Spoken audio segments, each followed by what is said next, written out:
All right, let's do an overview of the new Macdev XDR. My name's Greg, and you're watching How to Play Paintball.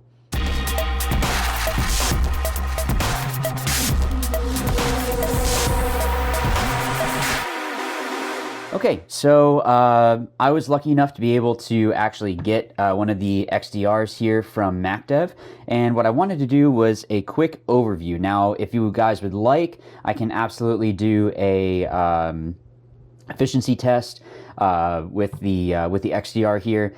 I have a 90 CI tank, so it's going to be larger than usual. Most people are using a 77, so I would just have to make sure that I could go and grab one from someone else to borrow, so that way you'd have a good efficiency test. What I wanted to do was to show you what is different about the XDR compared to the XTS. So first and foremost, you're going to see that there are no magnetic eye plates.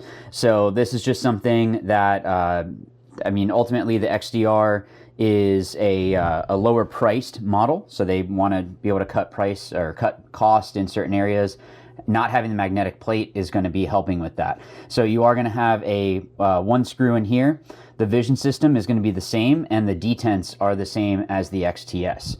The foregrip, exactly the same as the XTS. Same thing with the grips themselves. So that is exactly the same. You're going to see the ASA is a knob on-off instead of it being the flip. One of the coolest things, and first I'll just turn it on. So you're going to see also that let me get this on the screen here for you.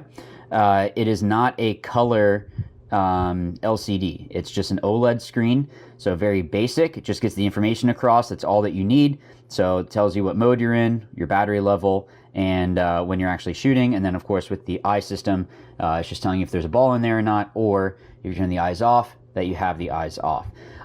Changing settings and all that is super easy. You just hold down the trigger, press the on button, make sure that it's held the whole time, and then you can flip through and go through all of the different settings to whatever it is that you want to do. One that I did want to show you guys, there we go, the ball delay.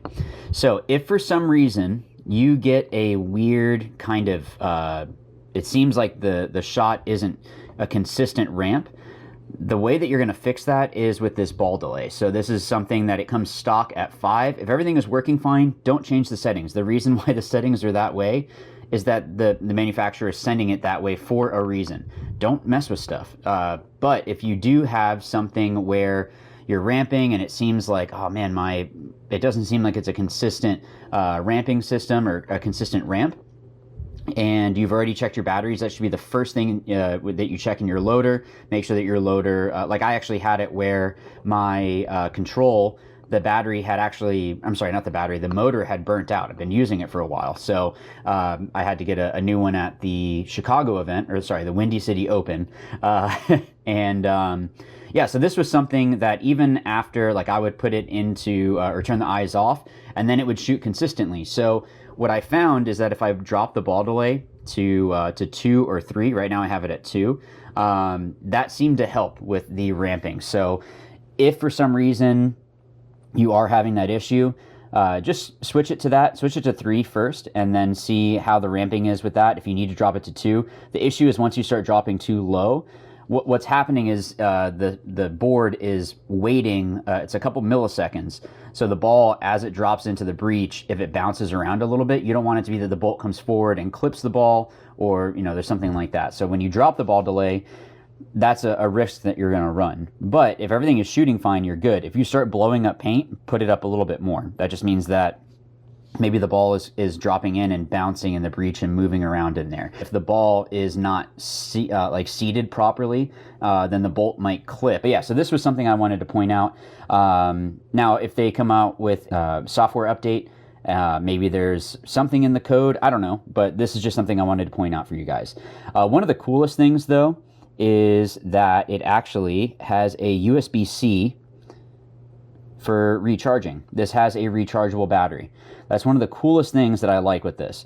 So I use the N charge with my control. So having it where I don't need to worry about batteries is fantastic. Also, the fact that it's a USB-C just shows that it's I don't know, I just like the USB-C over the micro USB. It's going to make it easier too, because if you need to recharge, let's say that you forgot It just makes it easier that it doesn't matter what way you put it in, you're going to be able to get it charging. The other things that are the same, the reg is going to be the same as your XTS, so you're already going to have a very good reliability with that. And if you already know how to clean it, it's super simple, but it's the same system, so you don't have to worry about switching anything out or it being, you know, some weird new thing. The trigger, you can see though, is a deuce trigger. So this is one that it's not that scythe, it's not that like I'm not really sure how else to describe it other than showing you like this, where it kind of swoops forward.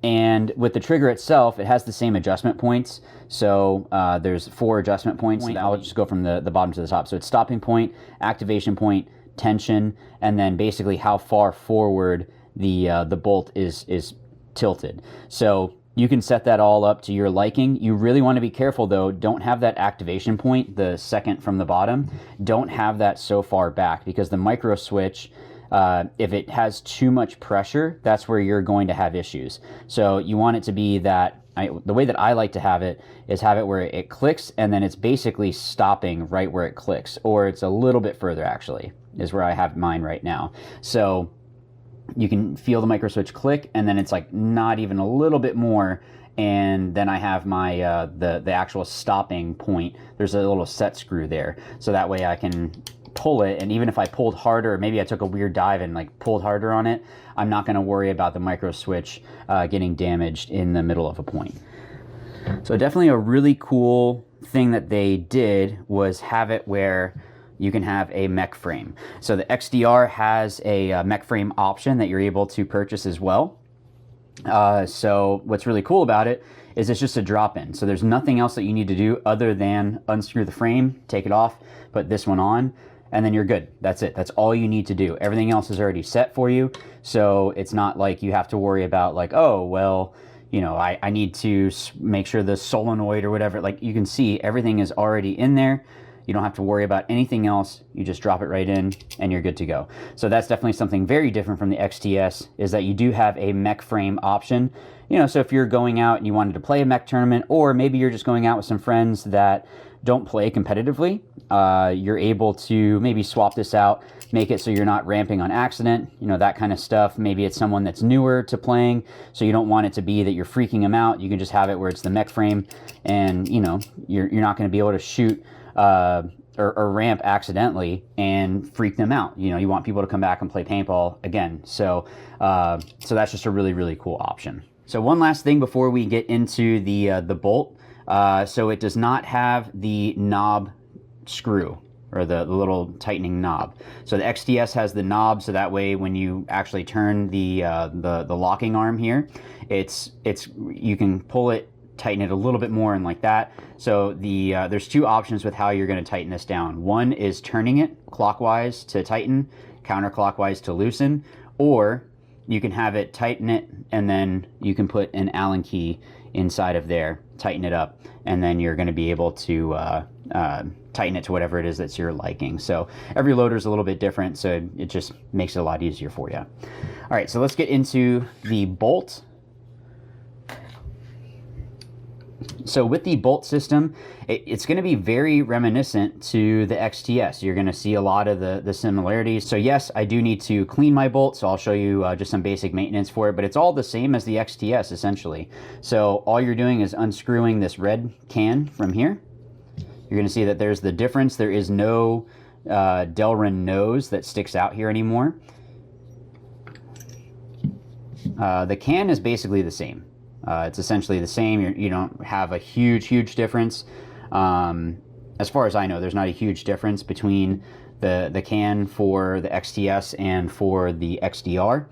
But with this bolt, you can see that along here, there's no more cutouts. So it is a different type of bolt. You can't just take this and put it into your XTS and expect it to work. So it is going to be different, but that's it. It's those 3 pieces. That's really it, which is something that I love. So Macdev, when I was first coming up in paintball, I remember that was something I didn't like, was the old clones, all of those. It was a bunch of pieces, and this piece had to go into here a certain way, This is it. So all you need to do maintenance on it is get a paper towel, clean off the old lube, And then you're going to take your Macdev lube. The main parts that you need to hit are this O-ring right here. So remember, you don't need a whole lot. You just want the O-ring to look wet. It doesn't need to be globbed on there. Put the bolt on. There's these two O-rings. Same thing, it doesn't need to be globbed on there. Actually, if you ever have it where the bolt seems to be leaking, sometimes it might actually be that it's just you have too much lube on it. And then this one, there's a couple ways you can do it. So one is, got a paper towel stuck in there. So one is you can kind of lube around here. I like to do it this way, personally. Someone might disagree, but I'll put a little bit of lube on the inside of the can and then move it around. There's an O-ring that's inside there. So really there's only a couple O-rings that are moving. Most of them are going to be pretty static.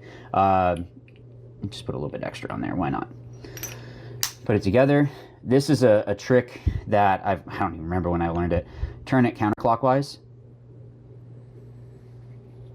until you get that click. So there's a little bit of a click there, and that way you're not going to cross thread it. You don't need to Hulk smash it, but you do want it to be kind of hand tight. If for some reason you have it where the bolt cap is not going up, that might actually be why, is that you left it a little bit loose, and when it's aired up, it's going to be kind of difficult. It might make it a little bit tough to, after you degas it, to remove it. So just tighten it a little bit, make sure that it's all set, and then you don't need a whole lot of lube, but just to lube the outer O-rings, and that's it. Like that's completely it. You really never need to take this back cap off. Every so often, if you wanted to, like if you start getting a leak out of there, but this O-ring that's back in here, you can see this silver piece. When you go to open this, I mean, that's holding that piece in, so it's not going to pop up when you're playing. But also, I mean, like that, other than moving it, this piece is not going to move. It's not a part of the bolt in the sense of like actually making the bolt move back and forth. So you really shouldn't have issues with this O-ring back here. I don't know that I ever have changed that O-ring when I had my, or with my XTS, I mean, just because you really never touch it. So other than that, those O-rings, that's it. Like that's really all the maintenance that you need to do. Of course, check the eyes, make sure that the eyes are all clean. You can just turn it on, put your finger in there, and just see how it reacts.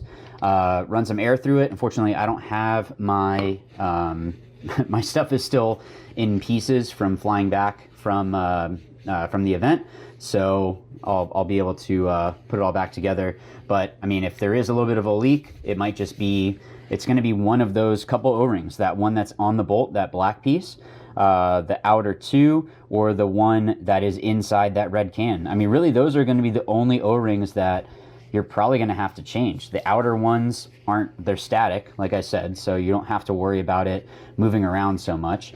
And then the other ones, I mean, again, those are static too. So it's very, very simplified, which I like. And it just makes it super easy to be able to do maintenance on it. So that is the XDR. Of course, if you guys want to see a shooting video, I know I put one in the one of the, what was it, the vlog for the second weekend of the Windy City Open. For practice, when we practice energy. I know I have a shooting video in there. On the ML Kings page, I know there's a video up there of me shooting it. But if you guys would like to see an efficiency video, I just need to go and find someone. Maybe I can try to catch one of those this weekend, but put that comment down below and I'll be able to get that out for you guys. So if you do have any questions, of course, contact Macdev. But I would say make sure you guys go support your local dealer. If they aren't a Macdev rep yet, it's very easy for them to be able to go and do that. And they'll be able to go and get you an XDR or an XTS, whatever it is that is your choice. So I like to think of this as a Civic with a Ferrari engine. Like it's more of a budget price, but it's not going to be lacking in performance. Like it shoots great, so you don't have to worry about skimping on anything. So if you can't afford an XTS and you were looking at the XDR, you're picking a great marker as well. So I'll see you guys in the next video, and as always, remember, watch, learn, win. Thanks.